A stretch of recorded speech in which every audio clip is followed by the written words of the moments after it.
நானும் என்னோட அம்மாவும் பெட்ரூம்ல இருந்து கிட்டத்தட்ட 1.5 மணி நேரம் கழிச்சு தான் வெளியில வந்தோம். மேக்கப் ஒண்ணுமே பண்ண கிடையாது. என் தங்கச்சி ரொம்ப டென்ஷன் ஆயிட்டா.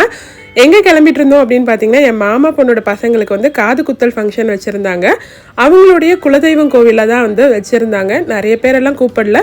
ரொம்ப சிம்பிளா ரொம்ப முக்கியமானவங்களை மட்டும் வந்து கூப்பிட்டுருந்தாங்க. பட் ஆனால் இந்த ஃபங்க்ஷன் எனக்கு ரொம்ப முக்கியமாக இருந்தது. எதனாலனா என்னுடைய பெஸ்ட் ஃப்ரெண்டையும் வந்து இதில் கூப்பிட்டுருந்தாங்க. இந்த காது குத்தல் ஃபங்க்ஷன் எல்லாம் முடிஞ்சதுக்கப்புறம் நாங்கள் ஒரு இடத்துக்கு போயிருந்தோம். கோவிலுக்கு ஆப்போசிட்டில் வந்து ஒரு குளம் இருந்தது.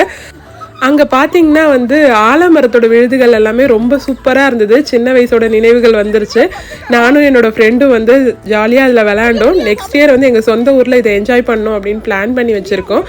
எங்களோடதை பார்த்தோன்னே எங்கள் அம்மாவோட சின்ன வயசெல்லாம் அவங்களுக்கு ஞாபகம் வந்துருச்சு. இப்போ தான் எங்கள் அம்மா ரொம்ப குண்டாக இருக்காங்க. சின்ன வயசுலலாம் ரொம்ப ஒல்லியாக இருப்பாங்க.